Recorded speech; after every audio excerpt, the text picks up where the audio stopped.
ऊपर आधारित व्यवस्था हो। बाबा साहब अम्बेडकर जी ने उच्च नीच पर आधारित आपने संविधान बताया, ये संविधान की प्रत है। देखिए एक ही आर्टिकल में आप लोगों के सामने पढ़ के सुनाना चाहूंगा। बाबा साहब अम्बेडकर जी ने 2500 सालों की ये ब्राह्मणों की गैर बराबरी की व्यवस्था को किस तरह से एक ही आर्टिकल में, एक ही लाइन में खत्म कर दिया। देखिए ये आर्टिकल मैंने आप लोगों के सामने खोला है। आर्टिकल 30 क्या कहते हैं? देखिए, इस देश में मनु का कानून कितने साल तक था पता है आपको? मनु का कानून ये बाबा साहब का कानून है। ये कानून है बाबा साहब ने दिया हुआ, बाबा साहब ने निर्माण किया हुआ संविधान है। इससे पहले मनु का कानून लागू था। और मनु के कानून में जैसे राहुल जी ने कहा कि मनु के कानून का आदेश था कि पशु हो, शूद्र हो, ढोल हो, नारी हो, इनको सिर्फ पीटना है। इनका अधिकार क्या है? इनको सिर्फ पीटने का ही अधिकार है। ये मनु का कानून कहता है। शूद्रों को पढ़ाई लिखाई करने का अधिकार नहीं है। इनको पशु की तरह ढोल को जैसे पीटते हैं वैसे इनको पीटना चाहिए। ये आज भी इनके धर्म ग्रंथों में लिखा हुआ है। ये लिखा हुआ है। इन 2500 सालों की व्यवस्था को बाबा साहब ने ये पूरे संविधान में नहीं हटाया। ये पूरा संविधान 395 आर्टिकल में ये ग्रंथ है। पूरे ग्रंथ को बाबा साहब ने संविधान को मनु के संगत से असंगत है। इसका मतलब क्या है? बाबा साहब लिखते हैं कि इस देश में भारत का संविधान जो बाबा साहब ने निर्माण किया है वो लागू होने से पहले जितने भी कानून इस देश के ऊपर है वो आज मैं शून्य घोषित करता हूं।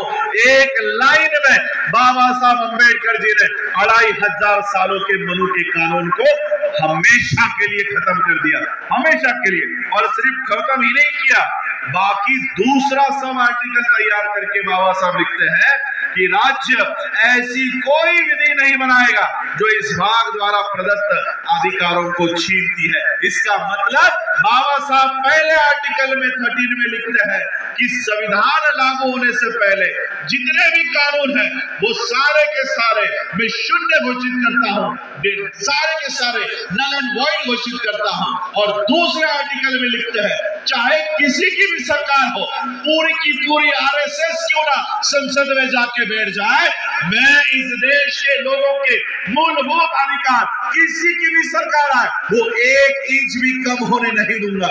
बाबा साहब ने संविधान में हमारे लिए प्रारंभ करके गए, इसलिए इनको संविधान से बहुत दिक्कत हो रही। आपके उत्तर प्रदेश में कोई मांडलेश्वर नाम का, क्या कहते हैं, बाबा पंडित, क्या कहते हो आप लोग? शास्त्री मुझे तो नहीं लगता शास्त्री वास्त्री कोई होगा। पिछले 2 साल पहले से वो संविधान लिख रहे हैं, भारत का संविधान लिख रहे हैं। उन्होंने सीएम को, राष्ट्रपति को, सबको निवेदन देकर उन्होंने अपना वो प्रारूप तैयार करके कुछ अभी दिया है। हिंदू राष्ट्र होने की मांग कर रहे हैं। एक और कोई आपके उत्तर प्रदेश का बाबा था, उसने पिछले कोई तारीख दी थी और भारत सरकार को कहा था कि इस तारीख को अगर हिंदू राष्ट्र घोषित नहीं किया तो वो पानी में डूब जाएगा, डूब के मर लेगा। वो आज तक नहीं मरा, अभी भी जिंदा, अभी भी भीख लेकर खा रहा।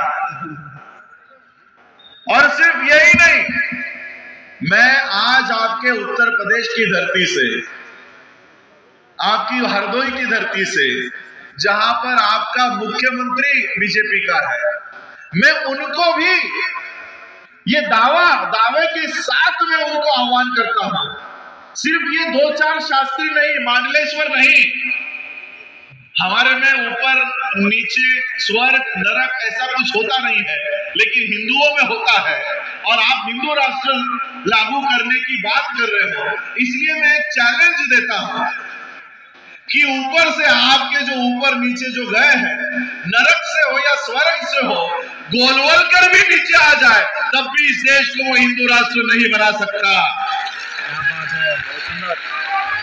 इस देश को हिंदू राष्ट्र घोषित नहीं कर सकता।